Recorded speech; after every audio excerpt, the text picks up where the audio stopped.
Ethan Cole gripped his daughter's hand as they rushed through the terminal. Their boarding passes were crumpled and damp from the sprint through security. Gate 47 was already closing when they arrived. Breathless and apologetic, the gate agent scanned their passes with a tight smile and waved them through without a word. They were the last passengers to board. Lily pressed close to her father's side as they walked down the jetway, her small fingers wrapped tightly around his. The flight attendant at the aircraft door directed them to the very back of the plane. Row 38, the final row before the rear galley. Ethan lifted Lily into the window seat and settled beside her, exhaling slowly. Across the aisle, a woman in a charcoal blazer glanced back at them briefly, her gaze sharp and assessing before returning to the tablet in her lap. Victoria Hale had boarded this flight under her maiden name, dressed in understated business casual rather than the designer suits she typically wore in boardrooms. As CEO of Hale Aerospace Industries, she had spent the past 18 months overseeing development of the company's newest commercial aircraft, the HA-9 series, a project representing billions in investment. Today's flight was an unofficial evaluation, completely off the books. She wanted to experience the plane as an ordinary passenger would, to observe its performance under real conditions without filtered reports from engineers protecting their budgets. Her tablet displayed cabin pressure readings, vibration metrics, and fuel consumption data streaming in real time from the aircraft systems. She had access that no ordinary passenger would ever possess, and she intended to use every minute of this flight to scrutinize what her company had built. In the back row, Ethan's eyes moved without conscious thought across the overhead panels, the emergency exit placards, the subtle curvature of the cabin walls. He noticed the way the air vents directed flow, the rhythm of the pressurization system cycling through its startup sequence, the almost imperceptible vibration that meant the auxiliary power unit was still running. These observations came to him as naturally as breathing, remnants of a life he had tried very hard to leave behind. Lily tugged at his sleeve and pointed out the window at the baggage handlers loading the final cargo containers into the belly of the aircraft. Her voice was soft when she asked if the plane was strong enough to carry all those heavy bags plus all the passengers. Ethan smiled at her innocent question and told her that planes were built to carry much more than they usually did, that engineers spent years making sure every single part could handle whatever the sky threw at them. He did not tell her that he used to be one of those people. The aircraft began its pushback from the gate, and the flight attendants moved through the cabin with practiced efficiency. Ethan watched them work, noting the way one attendant fumbled slightly with an overhead bin latch near row 20. She pressed the release mechanism twice before it finally clicked open. When the same attendant passed by their row, he caught her attention with a quiet word. He suggested that the secondary latch sometimes stuck on newer aircraft if the cabin temperature dropped too quickly during boarding, and that a firm press on the lower corner usually released the tension. The attendant blinked at him with surprise, then thanked him with a curious smile before continuing. Victoria had been reviewing fuel consumption projections when she heard the exchange. She lowered her device and observed the man more carefully. He was perhaps mid-30s with the kind of weathered calm that came from experience rather than age. His daughter sat beside him, a girl of maybe 7 or 8, with her father's same serious eyes. There was something in the way the man held himself, an awareness of his surroundings that seemed almost tactical. Victoria had seen that particular posture before in test pilots and senior flight engineers, people who had spent so many hours in aircraft that they became extensions of the machines themselves. She made a mental note and returned to her data, though part of her attention remained fixed on him. The plane taxied slowly toward the runway, and Lily pressed her face eagerly to the small window to watch the terminal buildings shrink behind them. She asked her father whether flying was actually dangerous or whether the movies she had seen were exaggerating. Ethan considered the question carefully before answering. He told her that flying was genuinely one of the safest ways to travel, that thousands of flights took off and landed safely every single day. He told her that the people who designed and built and flew these planes took their responsibility seriously. He did not tell her about the nights he still woke in cold sweat with his hands gripping phantom controls. He did not tell her about the career that had ended, not with a crash, but with a bureaucratic silence that felt just as devastating. Victoria noticed the girl's question and the father's measured response. She could not hear his exact words, but she could see the patient way he held his daughter's hand, the gentleness in his expression. There was a tenderness that contrasted sharply with the professional alertness she had observed earlier. She wondered what circumstances had brought a single father and his young daughter to the very last seats on a cross-country flight. The engines roared to full power as the aircraft accelerated down the runway, pressing all passengers back into their seats. Victoria felt the thrill she always experienced at that moment, but today her attention kept drifting back to the quiet man in row 38. The aircraft climbed steadily through scattered clouds as Lily watched the ground fall away beneath them. She had flown only twice before in her young life, and both times her father had held her hand through the entire journey. Her father seemed completely at ease with the whole experience, his breathing slow and steady, his gaze occasionally sweeping across the cabin. When the seatbelt sign finally dimmed, Ethan leaned over to point out landmarks visible through the window. He named mountain ranges and rivers with casual precision, explaining how pilots in earlier decades had used such visual references for navigation before GPS became standard. Lily listened with the focused attention of a child who trusted her father completely. In the forward section of economy class, Victoria pulled up a personnel database on her tablet through a secure connection. She was not technically supposed to access employee records from unsecured devices, but she had helped build the security protocols herself and knew how to work around them. Something about the man nagged at her consciousness.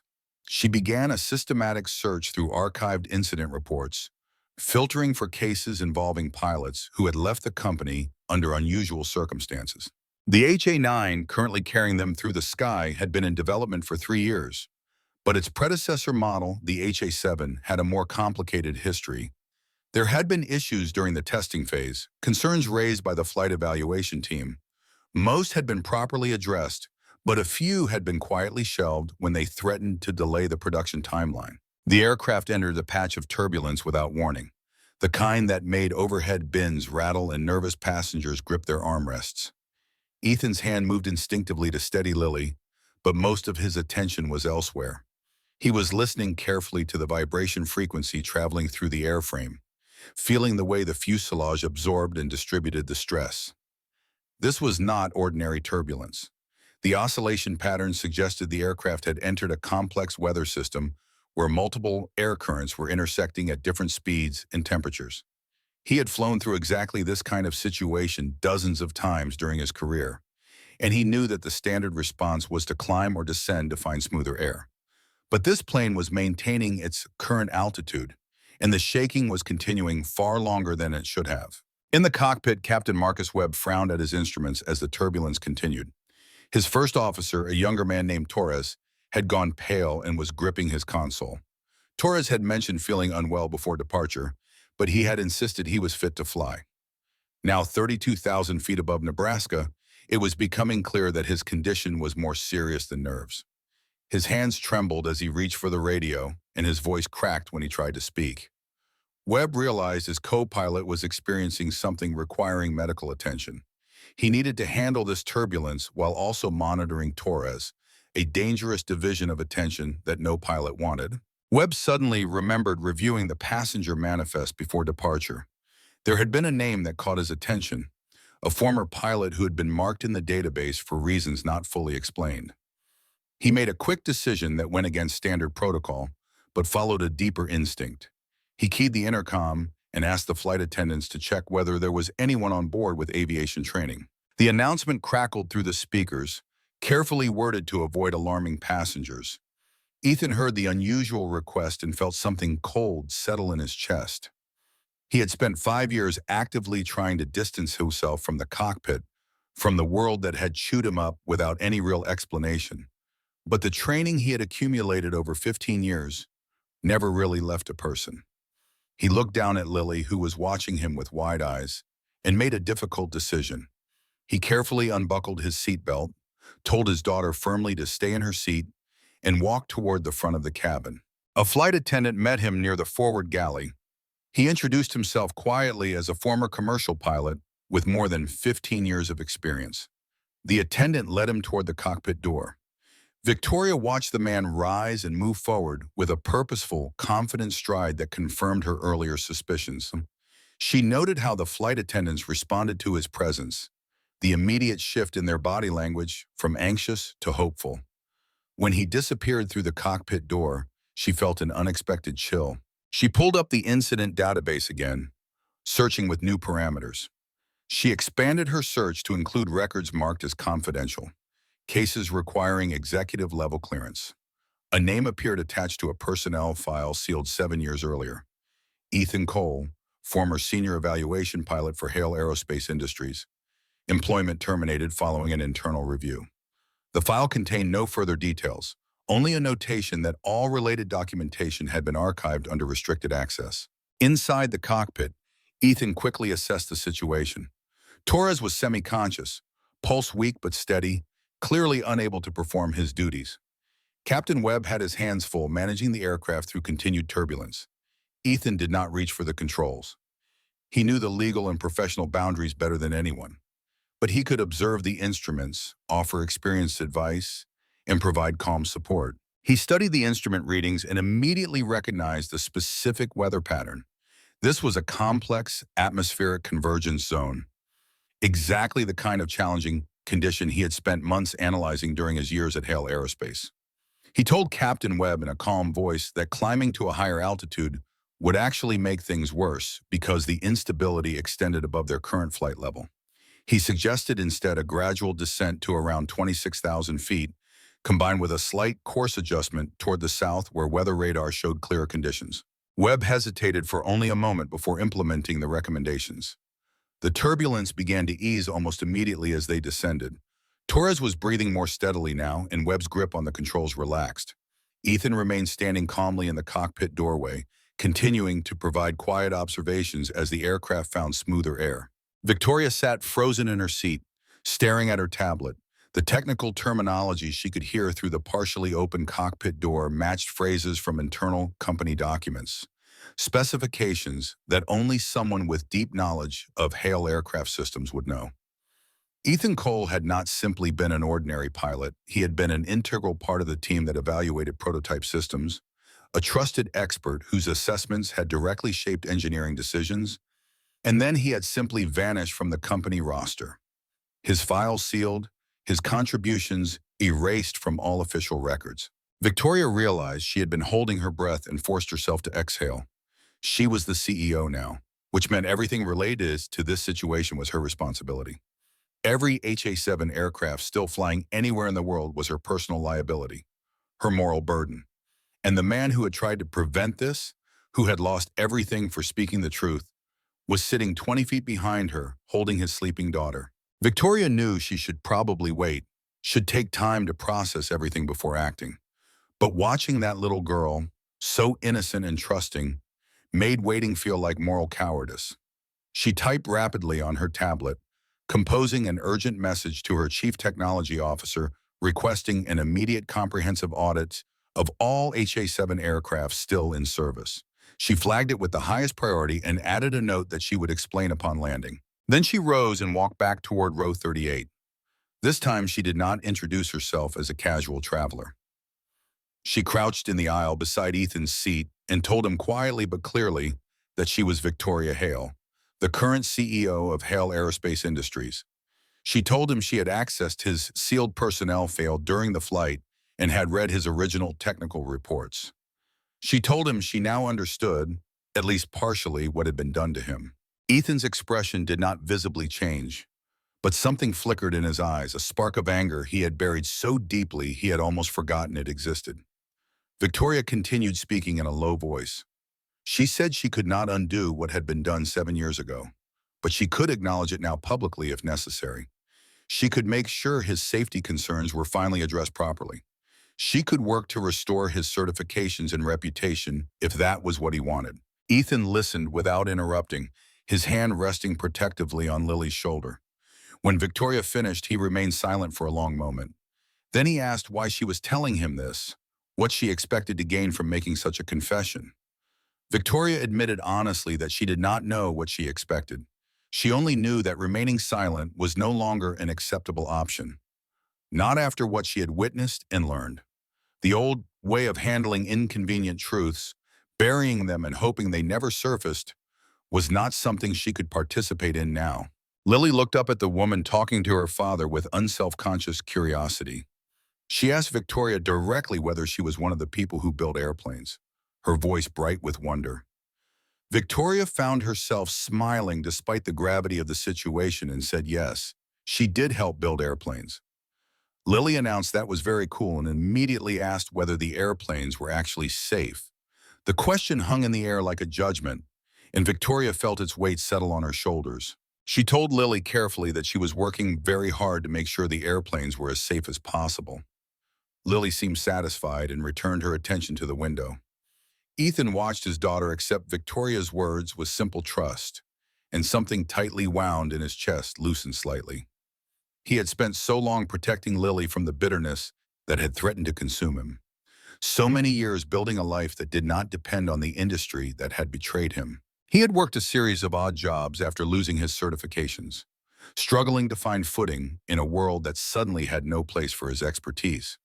Eventually, he had found steady employment as a maintenance supervisor at a small regional airport, honest work that let him stay connected to aviation without being consumed by it. He had made a kind of peace with his new life, or at least tried to. Now Victoria's words were threatening to reopen wounds he had spent years stitching closed. The aircraft encountered minor turbulence as it descended through the cloud layer, and Ethan's attention immediately shifted to analyzing vibration patterns. His expert ear caught something concerning, a slight asymmetry in how the aircraft structure was responding to stress. It was subtle enough that most passengers would never notice, but to someone who had spent years evaluating aircraft performance, it registered as a red flag. He mentioned the observation quietly to Victoria. Describing the specific frequency pattern and what it might indicate about control surface calibration. Victoria listened intently. Her tablet already opened to real-time diagnostic data. The data confirmed exactly what Ethan had sensed through physical intuition. There was a minor discrepancy in the left aileron's response characteristics, a tiny delay falling just outside normal, acceptable parameters. It was not dangerous on its own, but in combination with other factors, such a discrepancy could compound into something more serious.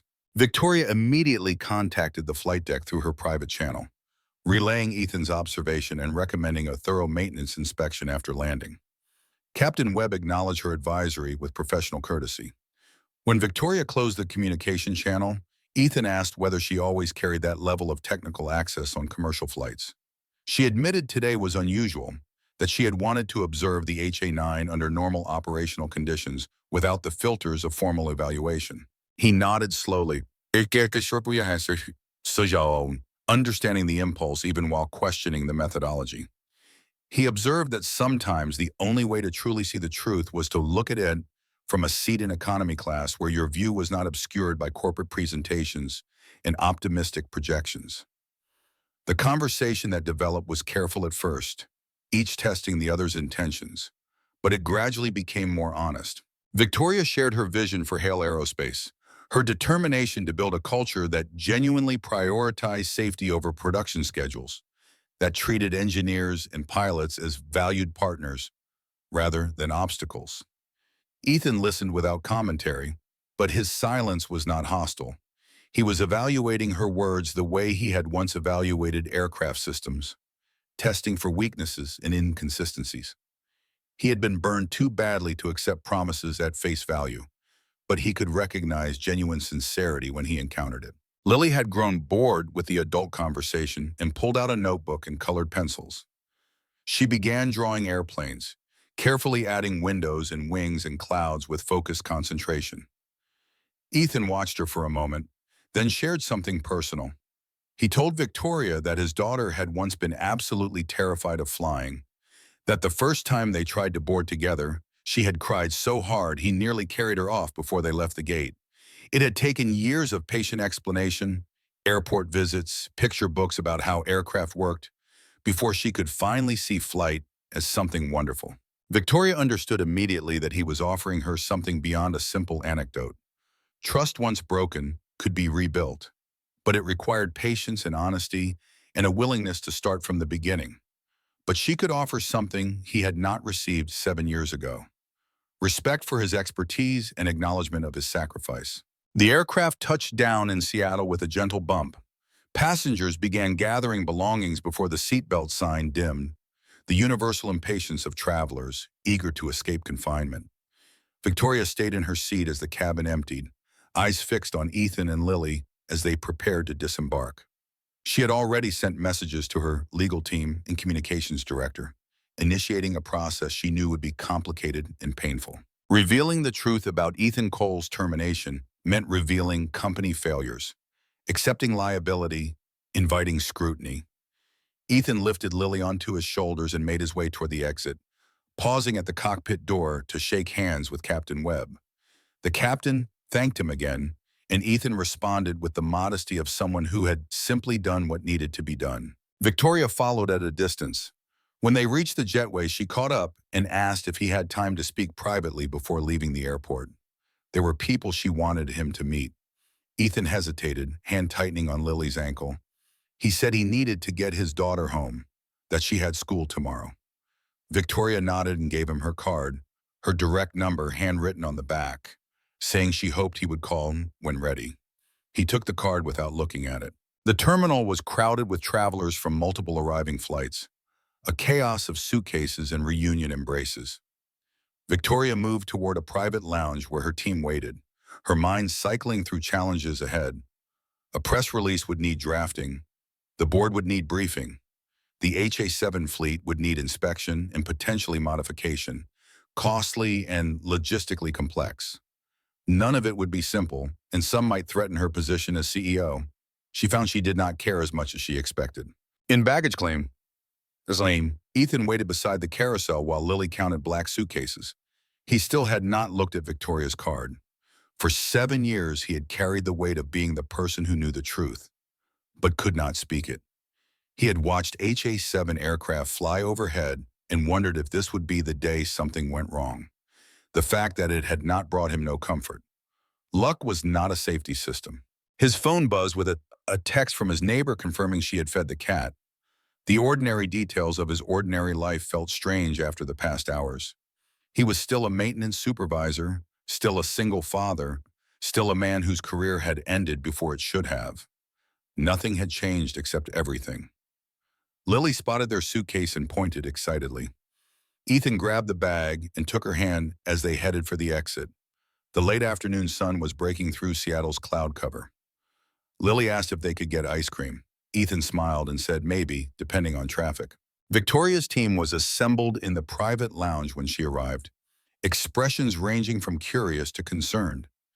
She had not explained the urgency of her summons. Now standing before them, she took a moment to organize her thoughts. She told them about Ethan Cole, about the sealed file and ignored warnings and turbulence encounter that had brought everything into focus. She told them the company had made a serious mistake 7 years ago, and that it was time to make it right. The chief technology officer asked what specifically she was proposing. Victoria outlined a 3-part plan. First, a comprehensive safety review of all HA-7 aircraft still in operation. Second, a formal acknowledgement of Ethan Cole's contributions and restoration of his professional certifications. Third, an internal investigation into the decision-making that had led to his termination, with accountability for those who had prioritized deadlines over safety. The room grew very quiet. The general counsel mentioned liability exposure, potential lawsuits, regulatory complications. Victoria acknowledged each concern but did not waver. She said there were risks in taking action, but greater risks in remaining silent. Every day those aircraft flew without proper inspection was a day they were gambling with passenger lives. Every year Ethan Cole spent in professional exile was a year the company compounded its original injustice. Her chief operating officer suggested forming a committee to study options. Victoria shook her head firmly. She said committees had buried this problem once before. That delay was just another form of denial. She wanted the safety audit initiated within 72 hours. Wanted Ethan Cole contacted through official channels within the week. If board members objected, she would make her case directly to shareholders. Across the city, Ethan pulled into the driveway of his small rented house. Lily had fallen asleep during the drive. He carried her inside and laid her gently on her bed, pulling a blanket over her small form. She murmured something unintelligible and curled onto her side. He stood watching her for a long moment, this child who had given his life meaning when everything else had fallen apart. In his pocket, Victoria's card pressed against his hip like a question waiting to be answered. He pulled it out and studied her handwriting. 7 years ago, he would have given anything for someone at Hale Aerospace to listen. Now that someone was offering exactly that, he was not sure what to do with it. The anger he had carried for so long was not gone, but it had changed shape, becoming something more like exhaustion. He walked to the kitchen and started coffee, the familiar ritual soothing his racing thoughts. Outside, the sun was setting behind the mountains, painting the sky orange and purple. He thought about the turbulence, about Captain Webb trusting a stranger's advice, about Victoria admitting her company had wronged him. He thought about Lily asking if the planes were safe. 3 weeks passed before Ethan called the number on the card. News had broken about Hale Aerospace initiating a voluntary safety review of its HA-7 fleet. Industry analysts speculated about reasons. Victoria had navigated press coverage with careful vagueness, not mentioning Ethan's name publicly, understanding any disclosure needed to come from him. When her phone rang with an unfamiliar number, she answered on the second ring. Ethan's voice was calm and measured. He said he had been thinking about her offer and had some questions. She said she would answer whatever she could. He asked if she was prepared to admit publicly that the company had been wrong, that they had silenced him to protect their production schedule. She said yes, if that was what he wanted. He asked what she expected from him in return. She said nothing, that this was not a transaction. They agreed to meet the following day at a coffee shop near the waterfront where neither would be recognized. Ethan arrived first, choosing a table with a clear view of the entrance. When Victoria walked in, dressed in jeans and a simple sweater, she looked different from the woman on the plane. Less armored, more human. She ordered black coffee and sat across from him, waiting for him to speak first.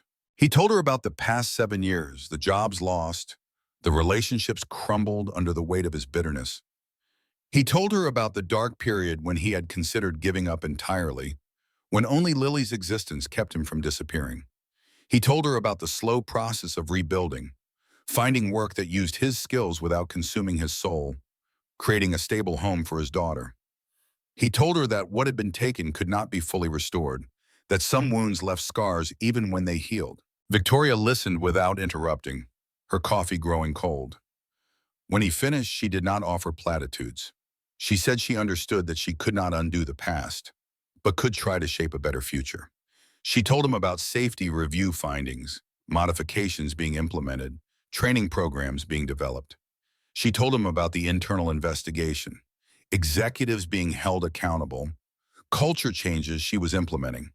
She told him his original reports were being added to the official record, his conclusions validated. Ethan asked what she wanted from him now. Victoria said she wanted him to consider consulting for the company, bringing his expertise to the new designs before they reached production. She wanted his voice in the room where decisions were made, a counterbalance to the pressures that had silenced him. She said she understood if he refused, if the wound was too deep. But the offer was genuine. He asked about the little girl on the plane who had asked about safety. Victoria looked confused momentarily, then smiled sadly and said Lily was his daughter, that she herself did not have children. Ethan nodded. He said Lily had asked afterward why the lady from the airplane seemed sad. Children noticed things adults tried to hide.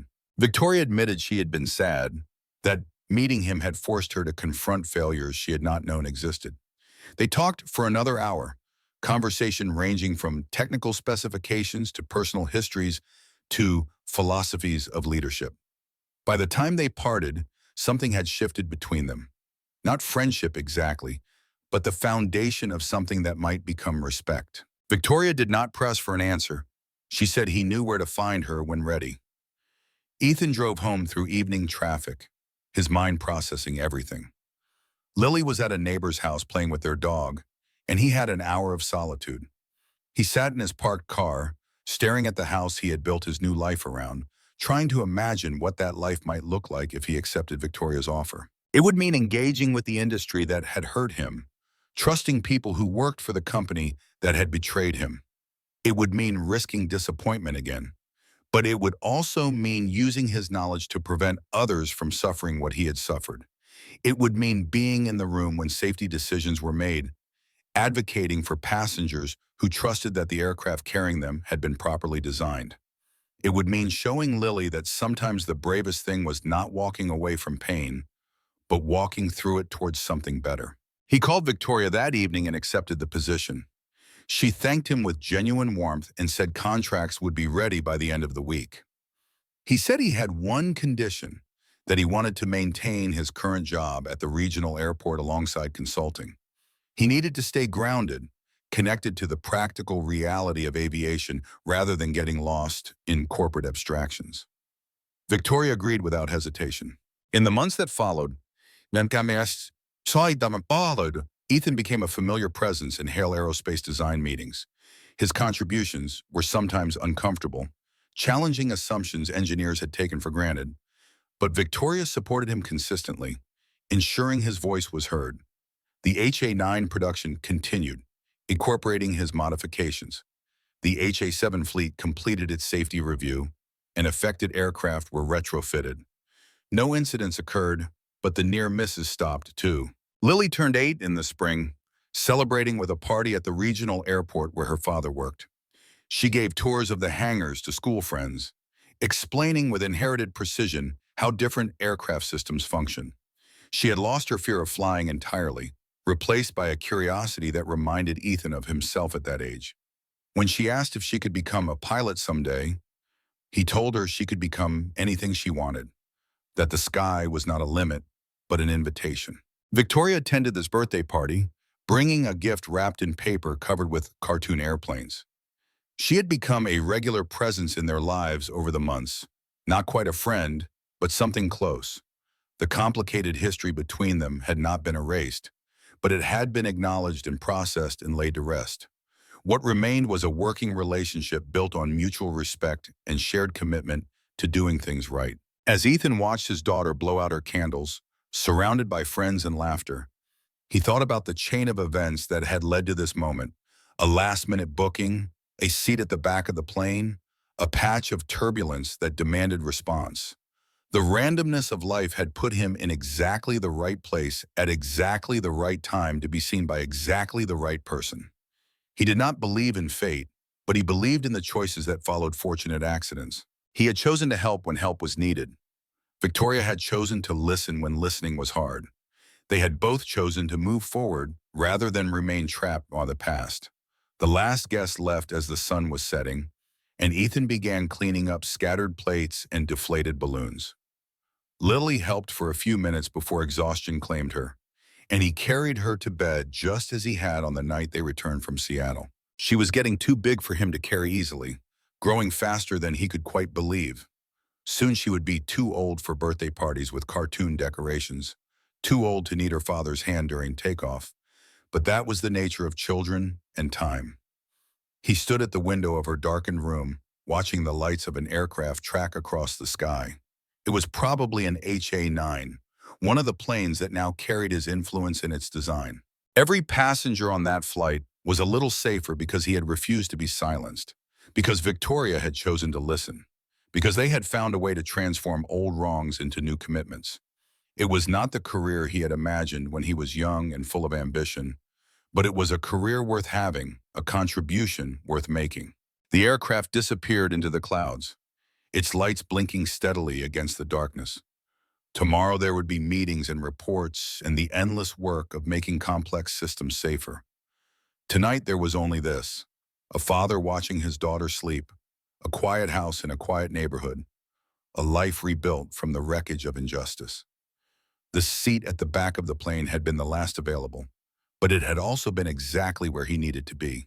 In the turbulent skies above Nebraska, Ethan Cole, a silenced whistleblower turned single dad, and Victoria Hale, the powerful CEO who inherited his buried truth, remind us that integrity isn't loud, but it echoes forever. 7 years earlier, Ethan risked everything to flag a subtle flaw in Hale Aerospace's HA-7 aircraft, a danger hidden in complex weather patterns that could endanger lives. Corporate greed buried his warnings, erased his career, and left him rebuilding in shadows. Yet he never let bitterness poison his love for daughter Lily. On that fateful flight, turbulence struck. The co-pilot faltered, and Ethan, seated in the very back, quietly guided the plane to safety with the expertise they once discarded.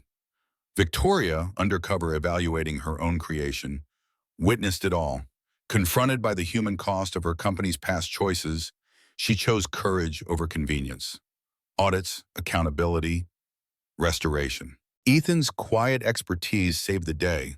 Her humbled leadership gave it meaning. This story aches because it reveals life's profound lesson. True safety and redemption comes not from power or silence, but from speaking uncomfortable truths and listening when they resurface. One person's conviction can protect thousands. One leader's humility can heal old wounds.